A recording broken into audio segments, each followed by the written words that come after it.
Hello, and welcome to Japanese Craft Beer Reviews.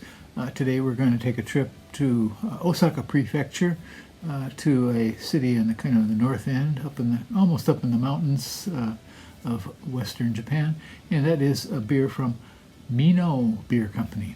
The beer in question is this one. It's called Minoh Hoppy Weizen. And first, a little bit about Minoh Beer. They are one of the kind of legacy craft beer brewers that sort of came around during the first wave of craft beer brewing. They got their start in 1996 and began brewing in 1997. And most people in craft beer in Japan know their story. The founder was named Oshita Masaji, and he had 3 daughters. And he worked in the liquor business and decided that his 3 daughters were going to become beer brewers. And he bought a facility and let them go on it. And they didn't have much training. I guess they got trained eventually. And they, the oldest daughter, whose name is Oshita Kaori, she became the head brewer over time. And they worked on beer. They made malt extract beers primarily until 2002. And they were kind of hit and miss for a long time. The quality was up and down. They made some exceptional beers. For example, their WIPA, and a lot of variability in that one, but it's a double IPA, but when it was on, it was probably the best beer in Japan at that time. So I've had a lot of their beers. I've been to a lot of their facilities. They used to have a beer belly in Tosabori in Osaka that's since closed. That was the original location. They had an Edobori pub not too far away with wonderful hamburgers called Edobori Burger.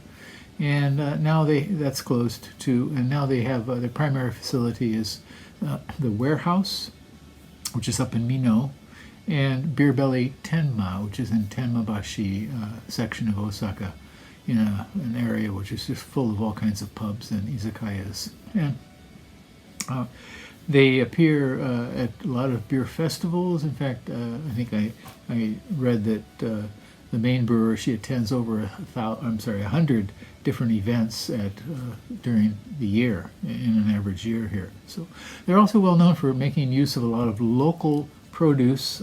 For example, peaches. They have a momo weizen, a peach weizen, yuzu, things like that. So, yeah, it's definitely one of the better known breweries in Japan, and they have really worked hard to become one of the better breweries, I think, in Japan for sure. So I'll put a link to their website and a map here of the location of Minoh Brewery and Minoh. It's right up in on the edge of the Osaka metropolitan area, and it's famous for monkeys. And in fact, Minoh's kind of their symbol is a monkey with a crown drinking beer. So if you go up in the mountains there, you can see monkeys. So, and now this beer here, which we have a monkey, Saru, and this is called Hoppy Weizen, and it's 5% alcohol by volume, 24 international bittering units, and they have made this in the past, apparently with American and New Zealand hops. This time apparently with American and German hops. I'm sorry, New Zealand and German hops. The hops in this case are Motueka, definitely a down under hop, and German Hallertau Mittelfroh, and Huel Melon. So German hops with some New Zealand added into it. This cost 668 yen where I bought it, and that's $4.63 at current terms of US dollars, and 4.63 euros, €4.63 here. So you see the monkey in the hop field, kind of the forest here, and he's obviously going to have some Weizen, and we are too. Let's get to it. Minoh makes all kinds of beers. They have a kind of series of flagship beers, and You can see these on their website, but they do lots of seasonals and limited as well. And they are the first brewery in Japan, I think, to use foeders. They've got some foeders, I guess, from Belgium, and they've done several they're baton versions of beers. And they made a baton with wild yeast, which I have reviewed, and a baton with Imperial Stout as well. And so they're using these foeders, to age beers, and the results apparently are quite good. Should we give this one a go? You like wheat beers? Some people don't, and I don't know why. I love them. Okay, that's a very nice color. Let's turn this thing on.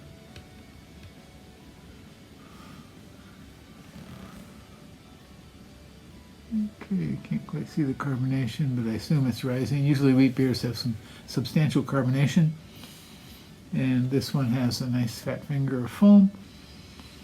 Definitely we get the light kind of banana peel, some people say bubblegum note. Yeah, it's this there definitely. I'm getting some spritzy sort of citrus as well. Light tropical note, something a bit weedy. It could be motueka. So Hallertau Mittelfrüh is generally, I think, it's a noble hop, I believe, and often used in lagers. Huo melon I've heard of, but I don't really know the characteristics of it. This is very pleasant. Definitely has a wheat note, quite pronounced. And the hops are certainly present here, especially that, I guess, that motueka is really coming out. Cheers.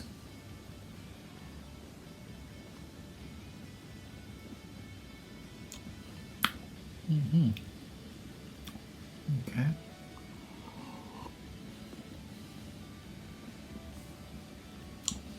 Okay, it has the wheat for sure, light and fruity.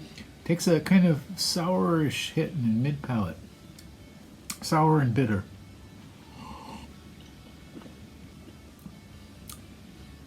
This is interesting. It's a little bit different from a lot of wheat beers. Kind of hit their wheat note and continue.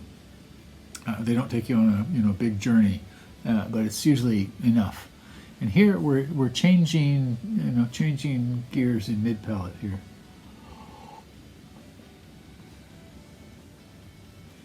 The wheat fruitiness comes up, and then in mid palate it really does shift over. I think the hops kind of kick in, and kind of a bit of sour fruit juice sort of note, almost as if they've added some kind of fruit to it, which I don't think they have. I'm sure they haven't, but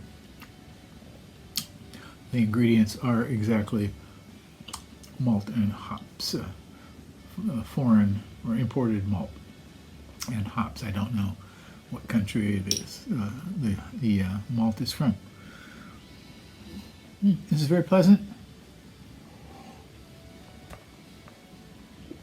It's definitely a different kind of Weizen.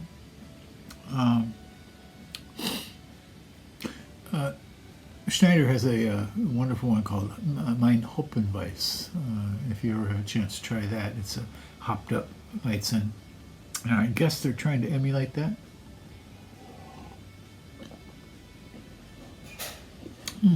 Very pleasant, very nice. Well, that's it for today. I hope you're doing well. Please take care, stay healthy, drink good beer.